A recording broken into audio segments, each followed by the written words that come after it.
Сәждеге бардың, сәждеге барғаннан кейін екі аяғың жерден көтеріліп кетті, намазың бұзылып кетеді. Осы сөз жиі естиміз, дұрыс па?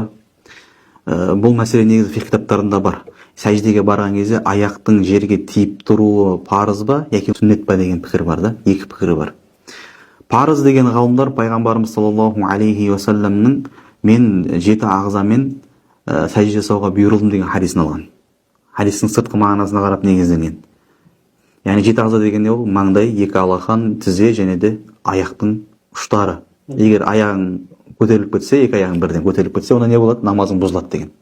Бұл пікір бізде муатамад, яғни ең қуатты пікір болып саналмайды. Мәшһүр болған пікір, негізгі пікір қайсы ол? Сүннет деген пікір. Яғни екі аяғың көтеріліп кетсе де намаз бұзылмайды. Неге? Өйткені усул ережесі бойынша Алла Тағала Құран кәрімде фасджуду деді, сәжде жасаңдар деді, дұрыс па? Сәжде немен болады енді? Сәжде тек қана маңдаймен болады да. Яғни парыз өтелу үшін маңдай тию керек. Ал аяқтың жерге тиіп тұруы сүннет. Аяғың көтеріліп кетсе, намазың бұзылмайды.